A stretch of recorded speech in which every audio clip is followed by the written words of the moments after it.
From the News Talk STL studios in St. Louis, it's the Right Mind Show with Todd Showalter. Tonight, Professor Jim on trying to teach these woke liberal college kids to stop using AI to cheat. Who is going to bomb us first in 2026 with John Sitilides? And the Right Mind Studio Band, Mitch Murphy and the Murphy Tones. Now putting the fun in your dysfunctional world, here's your host, Todd Showalter. Hey, I just want to say this really quick. I hate to do this to you, buddy, but I may have to break away. If Blake calls, Blake, my son down in Cape Girardeau, the big star newscaster now. So if he has to call in the middle of our show, I've got to take the call because let me just explain really quick. Every morning he gives me a call, and which is really nice on his way to work, and it's touching, and so we have a little conversation, and so he says to me. And by the way, we got new cell phones. We're not with that AT&T crap anymore. We're Spectrum. It's much better, but there are apparently some drops because we are having our morning conversation, and he wanted to know what I did last night, and I mentioned that I said my friend Eric that you met, it was his birthday, and I said him and his girlfriend. This story gets better. His girlfriend Julie.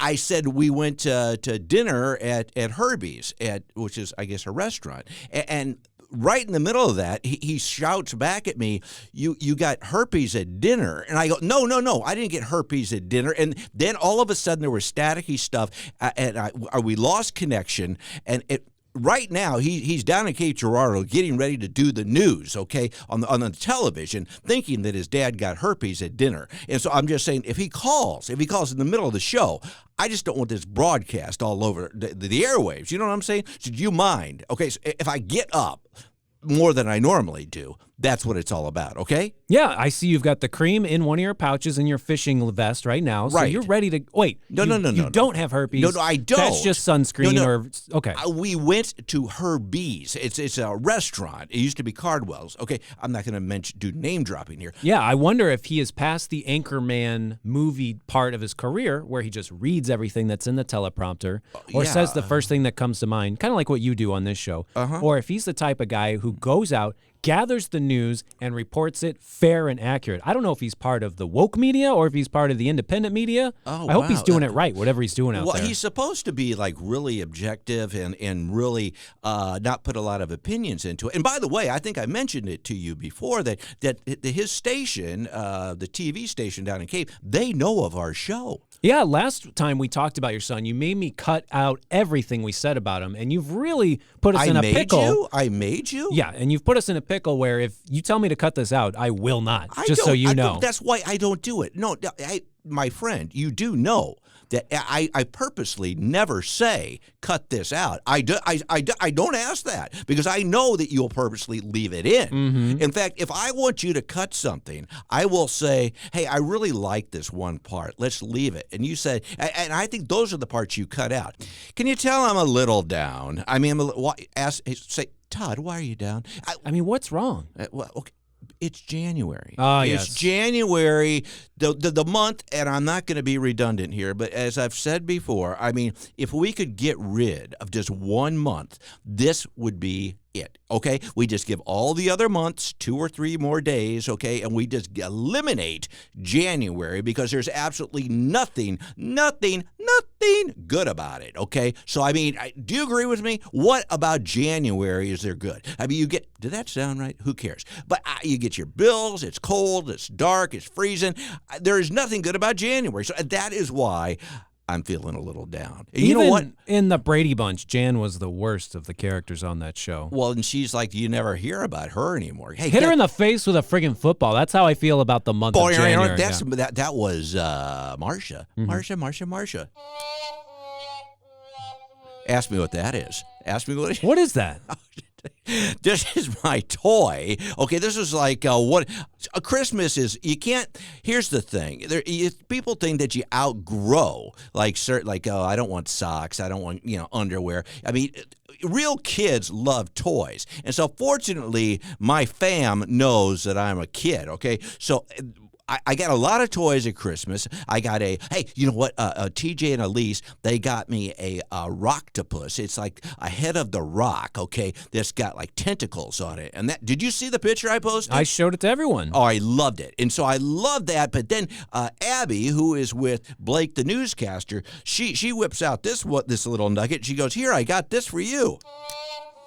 And it's this little box with a trombone on it, and you want to try it? It's better than Mitch. I mean, Mitch doesn't do a damn thing over here. So I have been playing this thing nonstop for about, I don't know, ever since Christmas, and it went off in church. Can you believe that? Well, speaking of sad trombones, yes. Did you hear about the Kennedy Center? I did hear about that. And here's the thing. What is the deal? I mean, so you got, I'm an artist and I don't want to be at the Kennedy Center because Donald Trump put his name on it. Who cares? First of all, and that's getting cut. So who is this? Who are these people? Who are these people that don't want to play there anymore? Because I guarantee you it's nobody I want to go see anyway. Yeah, the Kennedy Senator Kennedy. John Neil Kennedy. Right. No, the Kennedy Center, Trump as a goof to make people laugh for Christmas. Right. He's always bringing joy. He put his name on the center, and everyone got upset. And now even the musicians that were supposed to perform, they're boycotting it, which is weird because it seems like they're not getting paid. I don't think it was a free gig. They just decided to not make money for Christmas to give presents to their family. It doesn't make sense. And I think the Trump administration may sue these people, these musicians, because they didn't honor their contract. I mean, it's weird what's going on here. Well, I think it's a brilliant idea if you want to get rid of the nut job, left woke liberals or whatever. Just put Donald Trump. Just put your name on it. Maybe he should. If he changes the name of California to Donald Trump land, maybe all the crazy nut jobs will just leave. Maybe they'll all go jump in the Pacific Ocean. Did you think about that? The musicians that canceled on New Year's Eve, it was a jazz ensemble. So it sounds like they didn't even know how to play their instruments at all. Boring. Anyone who does jazz, they're just making it up as they go along because they're like, well, I don't want to play with that guy, but I do want to blow my little horn. So I guess I'll just do my thing. I'll just do my thing over here, and they can do their thing over there, and see if someone else can catch up. Right. Make the drummer just kind of figure out what we're doing over here. Well, and so is it that big? I mean, and you're right, because he's put between the plaques. Okay, I think he should, the Make America Great Again. I think he should have Make America Have a Sense of Humor Again. What do you think of that? Is that too long for a hat? I mean, because I would wear that. I mean, I don't know how that all spells out, but that would, I think it'd be Mahasa, something in there. It would wrap around like to the back, but that would still be really neat. But between the plaques and putting his name on everything, I mean, we mentioned on an earlier show, I think we did. I may have just dreamt There's this. a couple of ha-has in that, actually. That makes sense. Make America Have a Sense of Humor Again. There's a couple ha-has in there. I think it could work. Should we see Make those bigger than the others. People will get the gist. Is the domain available? Mahasaha.org, I'm sure, is just waiting for us. I think that character was in The Lion King, wasn't it? Yeah, he's the one that had the monkey butt. That was Rafiki. Never mind. Rafiki. Oh, yeah. Okay. Yeah. Well, anyway, if he would just put his name on anything that we just wanted the crazy people to go away with, that maybe that's his strategy. But you do understand that he's just playing with these people, and that they're getting so upset. That's all he wants. He's just teasing them like a little brother. Mm-hmm. I do love your idea. Just change all of California to Trump, and then they'll all leave. They'll all jump into, and then Minnesota, which, by the way, Minnesota, they have enough money now to actually afford to put his name. Now, they're not smart. I mean, did you hear? This is getting to be old news now, but I mean, like all the money, okay? First of all, the daycare centers that they misspelled. You saw this. They misspelled learning on the learning center. Mm-hmm. I mean, that's like something that I would do. And they're taking billions of dollars that apparently, Omar Baba or whatever her name is, it's Elon. Oh, okay. Elon Omar. Oh, I'm sorry. Go buy some X and grok. I'm sorry, my turban's a little too tight, and so I mean that's where he ought to stick his name. Can you imagine that? It replaces all these daycare centers with Trump Care or something like that, and then they would all leave, and then they move to California, but they've already gone into the ocean. It would just be, what I just realized? My lovely wife, Laura, who I can't bring up on the show, she works at one of these preschools, and they're always complaining they only make like $4 an hour, or it may be $2 an hour. And maybe if they all say they're Somalian, they'll make billions of dollars there. You've done it. I don't know why, but that just struck a light bulb in my head.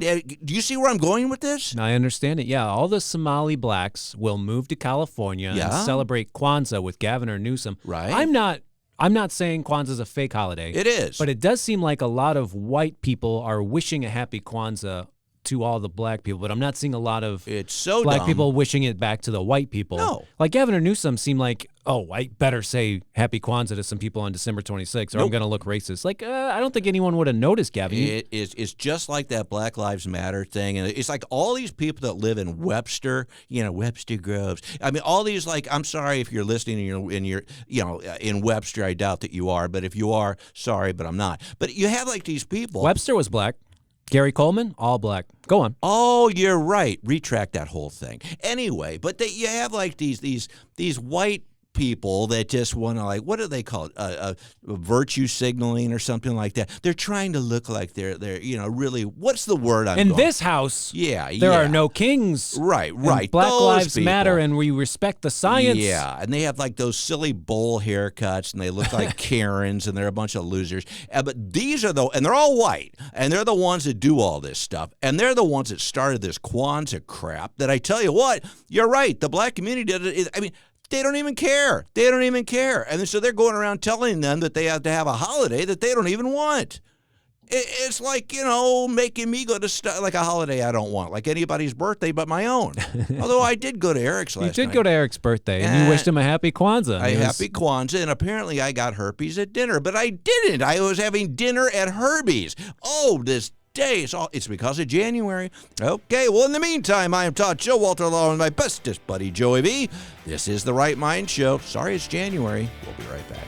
Coming up next on The Right Mind Show with Todd Showalter, Professor Jim on California college kids using AI to cheat on their tests.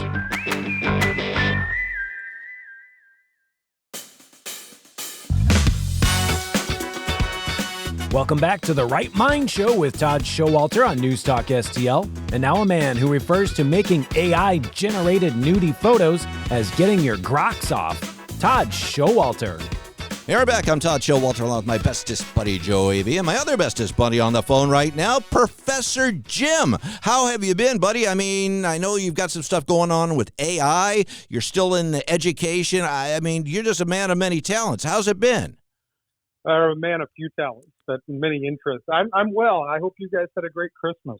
We did. You know what? I tell you, it was like, I'm not going to talk about the weather because that's boring, but it was in the 70s here on Christmas, and now it's a nipply negative 400 or something like that. Yeah, so let's just move on from that because I'm depressed. But yeah, it was a good Christmas, and I hope you did too. You're one of the busiest guys I know, and every time in fact, I even said, I guess it was a couple weeks prior to Christmas, I said, what do you got planned for Christmas? And you said, I'll be working. I go, working? And you've got this big AI stuff, this whole new program that you're working on to go along with all the other stuff you've got in the educational spectrum. I mean, tell us about what's going on. Where do you want to start? Do you want to start with education, or you want to start with your new AI venture?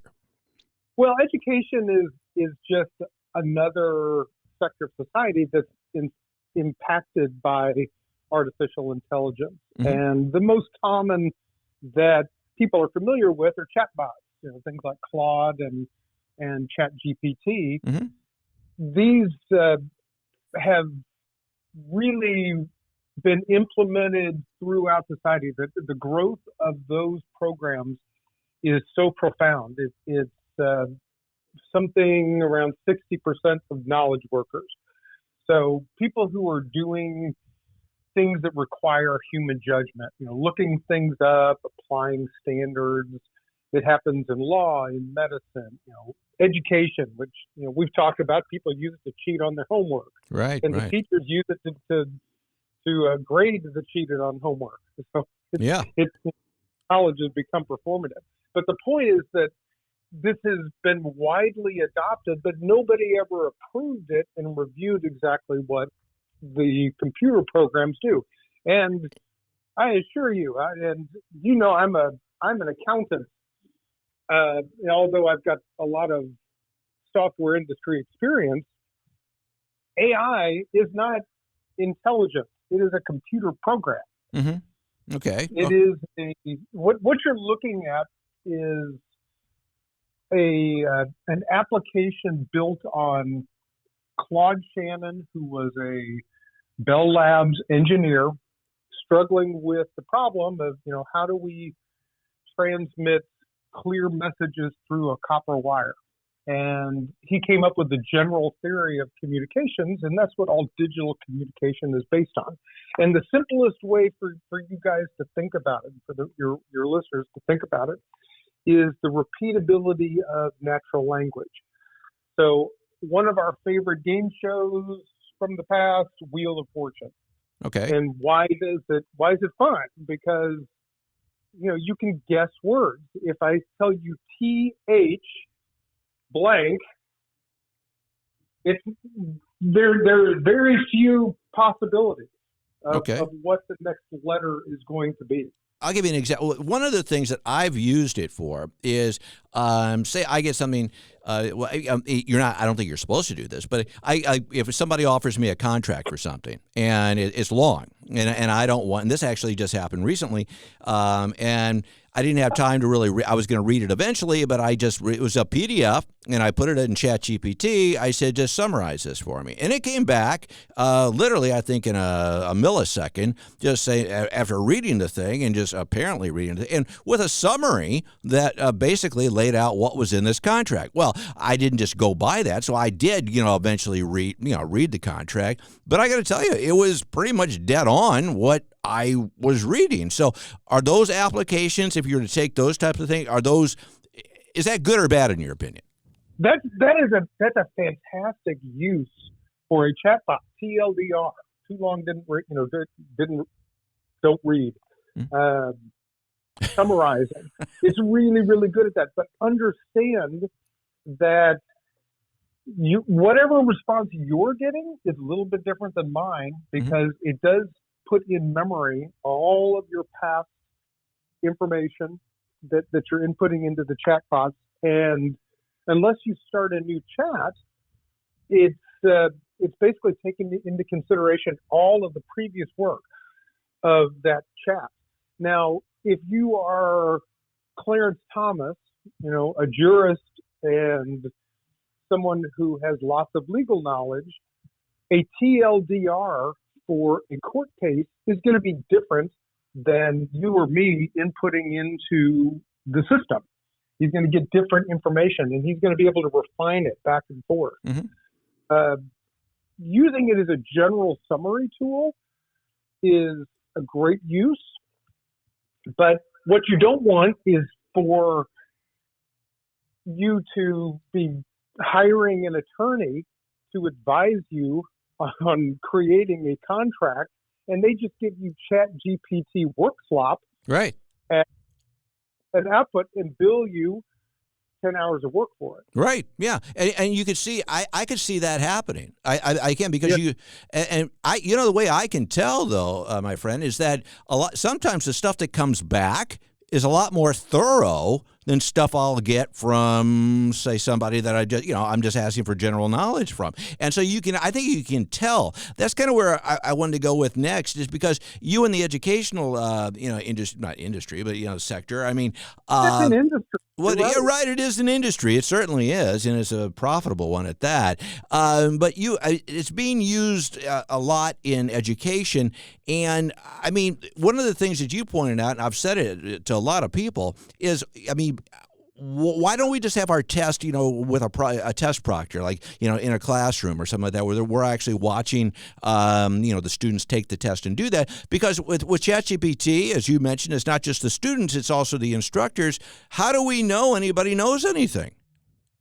We don't. And that is important for our future. We still need professional formation. We need people to learn and progress, develop their minds.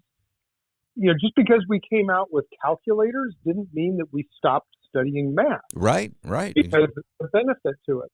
So part of the role of, it is the education industry, is that we provide signals. We say that, Todd got an A, Joey got an A+, and Jim got a C. because he didn't study as hard or he didn't learn the material. And if that goes away, if you're just going to give everybody an A who cheats, and if the one who study and works their rear end off to try to conquer new material and grow their mind gets a C or doesn't pass, then the entire premise goes away. And Right. I do want to say I am not anti-AI. I am very much pro-AI. It's an amazing tool, Right. but we cannot use it to replace humanity. What do you think the best applications for this is, and what do you think the worst case scenario is? So we'll get here eventually, and that's the joy of America and humanity is that we try every wrong path before we do the right thing. Mm-hmm. Me too, personally. It's when I'm driving anywhere. Exactly. I'm trying to make every mistake I can. Yeah, I'm good at it. So what AI is really, and machine learning is so good at, is categorization. So you can go into an institution and you can identify all of the implicit, tacit knowledge, things that nobody ever documented, but people just know. And we can discover those, we can encode those into a system, and we can turn the system into a deterministic. So, do this, and this, it gives you a predictable answer. You know exactly what the answer is going to be. Mm-hmm. And that's going to be the power of AI. That's what we'll get to. So the company that you hear a lot about is Palantir. Palantir? Yeah. Okay. They are big players here. The most valuable company in the world is NVIDIA.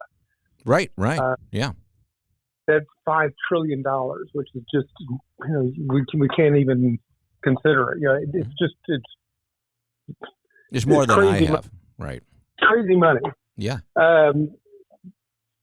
Palantir, their job is they implement AI into organizations, and their biggest customer, I think, is the U.S. government. So, like, they have a lot of Department of Defense contracts because, the Army on the battlefield, they don't need a guess. They need the right answer of exactly what they need to do. So that's what Palantir is attempting to do. Okay. And I think that's eventually where we'll go. In the interim, we have to be very cautious about allowing it to ruin formation. All right. We have, cheating our young people of the chance to learn and get better, because we're going to lose a generation if we just allow school to be a cheating exercise. These are the people who in a decade are going to be running the country and the world. Well, before I let you go, I mean, I'm always interested, as you know, because you're like one of these refugees out in the crazy state of California. Well, I mean, all we hear back in Missouri is like, what a nut job place this has become. Is it as bad out there? I mean, is it really gone crazy as people say, or what's your personal take on California? Well, in a word, yes, it's as crazy as you hear, but dang, the weather's good. I know, isn't that something? And that's what it's all about. It's not how you feel, it's how you look. It's not about whether I'm around a bunch of crazy people. It's like the sun's out, because craziness is so much better when there's sun. Don't you think? I'm going to the beach now. Oh, gosh, dang it. I knew I let you on here too long. Okay, all right. Well, I'm going to come out here and see you one of these days. I am, gosh darn it. We have to do a right mind for both in Monterey. I would love it. I wear my shirt all the time that you got me, my surfer shirt, because gosh darn, my nipples get cold when it gets to be 20 degrees out here, and I put on my Professor Jim shirt. Do you wear yours, Joey? It's more of a fleece, a flannel fleece. I love it. I wore it last night while I was watching spooky movies with my lovely lady. Sometimes I wear nothing else at all. Yeah. Are you, Joey, did it make it into the rag bag? Are you using it to shine your car? No. He actually wears it in here, and I seriously, I throw this baby on. I mean, sometimes, like, I'm not kidding you. Sometimes I don't even bother wearing pants. I just wear that, and I'm feeling all toasty. All right, so you got to, in 26, you got to do a Right Mind remote in Monterey, California. Well, you know what? I tell you what, I'm going to give you the email for Jeff and Joe who own this place, and I want you to put in a special request and say, because, we have a lot of things in our contracts. Like some people say they need a jar of M&Ms and stuff like that. We just like, some basic, it's a nourishment. What do we have in our contract? Just like a pot pie, you said, and a bottle of water? Yeah, just a chicken breast. It doesn't have to be thawed or anything. No, it doesn't. We're real easy. You need to use ChatGPT for that. Oh, I like that. ChatGPT. Maybe ChatGPT will get us out to see you. That sounds good. Well, now, Professor Jim, what is the most obvious way a professor catches someone using AI? Is there little things that are in their paper? Maybe the links are still in their paper and they're bright blue and you click on them? If you do the work, it's actually quite easy to spot because I'm assessing on very specialized knowledge in economics and accounting, and ChatGPT will just, for someone who doesn't know what they're asking, will spew out nonsense. So I can spot it a mile away. The problem gets to be is that the students are turning in ChatGPT output, and the professors are using ChatGPT to grade it. Oh, wow. The dogs are living with the cats, and it's total mayhem. It's mayhem. Wow. I've heard in English papers there's this thing called M-dashes where the ChatGPT thinks you're supposed to put 2 little dashes in between important thoughts and then lists of 3. Like that's a common giveaway that something is really? ChatGPT when it always likes to talk in lists of 3. But math, it must be much easier to find out if someone's an idiot, doesn't know what they're talking about. Wow. So much. And so this goes against, because I love M dashes and I have used them for decades, far before ChatGPT was out there. Jim's a robot. Wow. When you see the M dashes, you have an idea. The other thing is that ChatGPT always hedges. It doesn't make declarative statements. Yeah. Wow. So everything is mishmash and, kind of bland. Some people say, but others say, and it's up to you, Todd. Right. Do you think that eventually, you think we're going to see like a big trend in people naming their kids ChatGPT? The Indians already do that. There's this guy, Dr. Gupta. And Gupta. And that's just GPT. Dr. Sanjay Gupta on CNN. I love my horn. Well, Professor Jim, it's always so great to have you on the show. Joey's cutting that part. All right, and I look forward to seeing you guys in 26. I tell you what, I want to get out there quicker. I may have to go back in time to get there in 25, but I want to come see you. I don't have a surfboard, but I do have I have an ironing board, though, that has never been used. So can I just bring that? Yeah, we'll get you up. All right, I miss you, buddy. You have a great day and enjoy that sunshine and catch a wave, dude. Take care, guys. All right, bye-bye. I love you. I went on to Microsoft Copilot, the big AI chatbot that Microsoft has, and I said, act as if you're Rodney Dangerfield. You taught me that. You took actual classes on AI, and you have to start it off with act as if. Right. I said, act as if you're Rodney Dangerfield, and write me some jokes about cheating on your homework using AI. Yeah. And here's the best joke it came up with. I'll tell you, I asked AI to write my book report. It replied, did you even read the book? I said, no. It said, me neither, but at least I admit it. No respect. That's like Rich Rubino. He ought to be worried. I mean, that's some Rich Rubino material right there. In this world where everyone is committing suicide because they fall in love with their AI chatbot and they think it's a real person, I like that when I told it to act as if Rodney Dangerfield, it totally called me stupid, just right there. Oh, I like that. Well, yeah. Read a book, stupid. Quit using AI. I like that. That's kind of tough insulting. love. But in the meantime, I am Todd Showalter, along with my bestest buddy in the whole world, even though it's 2026, it's January, and I'm cold. This is The Right Mind Show. We'll be right back. Coming up next on The Right Mind Show with Todd Showalter, John Sitilides on who will bomb us first in 2026.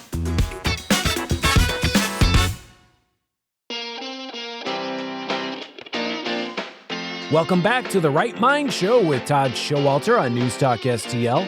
And now a man who once tried to sue China for stealing his cartoons, but lost in court because they argued there was nothing intellectual about his property. Todd Showalter. And we're back. I'm Todd Showalter, along with my bestest buddy, Joey V. And on the line now is a man that knows the world and more, John Sitilides. How are you, my friend? Great to be with you again, Todd. Merry Christmas to your entire audience, and here's to good health and great strength in the new year 2026. Well, we got a lot coming up in 26, I tell you that. I mean, I wanted to talk to you, because you're our foreign affairs guy, and whenever we have questions or concerns about that, you are our go-to. And we've got all this stuff happening in Venezuela, but since then we've got China circling Taiwan boats. We've got the stuff still going on in the Ukraine and Russia. We got stuff things are popping up all over the place. What do you think the major hotbed is right now?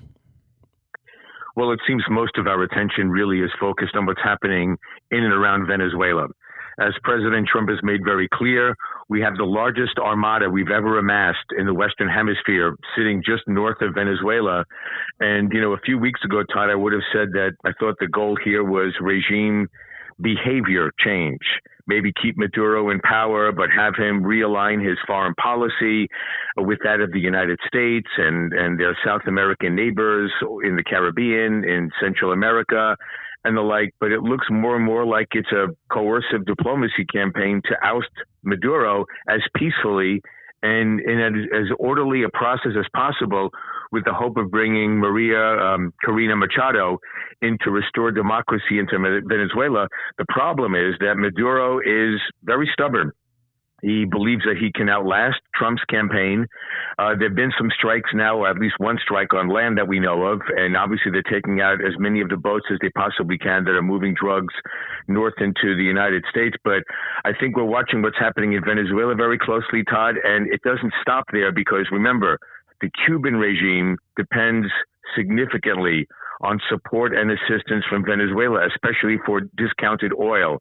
So if you have a toppling of the Maduro regime in Venezuela, you could also see very significant change, if not outright regime change, in the end of the Communist Party in Cuba. I'm not saying it's going to happen, but the two are very closely connected. We're training all of our monitoring on Venezuela, but I'm watching Cuba very closely as well. Well, that could be huge. For Cuba and Venezuela, for a regime change. But what do you do you think that's going to happen? That's not going to happen easily. So do you think there's going to be any influence from outside countries regarding that? I don't see any of their outside countries. First of all, logistically, it's simply too difficult. China is very happy to build out infrastructure in Venezuela, in other Central American and South American countries, but they do not want to get involved in any type of a kinetic conflict with the United States, where we have overwhelming firepower, dominance throughout the hemisphere. Russia will offer some limited, maybe military support or rhetorical support, but we're trying to work out an arrangement for peace between Russia and Ukraine. I don't think Russia is going to involve itself in Venezuela. Iran is the wild card because Iran has implanted its Hezbollah terrorist group in Venezuela. They've been conducting money laundering, narcotics trafficking. They train Venezuelan police and military in the Bekaa Valley in Lebanon, where Hezbollah has been dominant until Israel took it out about a year and a half ago or so. So Iran is the wild card, but I think with that armada in the Caribbean, it's very, very difficult logistically for any of these outside powers to become involved in any malign ways in support of Venezuela. The question is, what kind of support does Maduro have inside the country? The military, the oligarchy, his cronies and the like, and to what extent does he have a potential? This is where it gets scary, Todd. Even if there's an overthrow, it doesn't mean that everything is going to go away peacefully. We saw what happened in Iraq and in Afghanistan when governments were overthrown, but then you had rebel and terrorist and paramilitary organizations attacking U.S. forces for years, if not, at least in that part of the world, for 2 decades. But haven't we pretty much just cut them off? From what I understand, we've surrounded them. Do they have anything even coming in from the outside? And obviously, I don't think anything is going out. How do they survive? I don't know how they survive over time. The question is, can Maduro outlast Trump? Will Trump be beset by a number of domestic issues that he has to retrain his focus on? Will there be difficult issues abroad, whether it's the Russia-Ukraine issue? As you mentioned before, right now we have massive live fire exercises all around Taiwan, not just off of China's coast, but north, south, and east of Taiwan, distant from China's coast. And we also have now Saudi Arabia and the United Arab Emirates on opposite sides of a civil war inside of Yemen. You have Bibi Netanyahu asking President Trump to possibly engage in another round of strikes against Iran's ballistic missile systems. So there's just much going on. And, these leftist dictators, they don't give up easily. They're very hard-nosed. They believe they can dig in and outlast the gringos from the outside. So we'll see. This will be a test of will. It could last for weeks. It could last for months. Well, you look at Iran again. I mean, now they're back in the news with their nuclear program. So, I mean, I thought we pretty much obliterated that. So there's talk that they're, possibly starting it up again, which obviously would be, not beneficial to them. But do you think that, did we actually, in your opinion, do you think we got everything the first time? Or do you think we're going to have to go back and repeat what we did before? Todd, I think with Iran, there's a lot of misreporting by major media here. I don't think that there's a serious nuclear weapons capability today or anytime soon coming out of Iran. Almost every intelligence source, and even the Iranians themselves and the UN and International Atomic Agency, almost all confirmed that the B-2 stealth bomber strikes back in June pretty much obliterated the nuclear weapons programs. And we do expect Iran to try to reconstitute those, but they're not able to do so in 5 months. It could take years, and that's, of course, if the theocracy of the radical Shia mullahs remains in power. We don't know if that's going to be the case. But I think the real issue right now is that Iran is able to build out significant numbers of increasingly accurate ballistic missiles. And Israel's fear is that they will be able to launch ballistic missiles that can overwhelm Israel's defenses.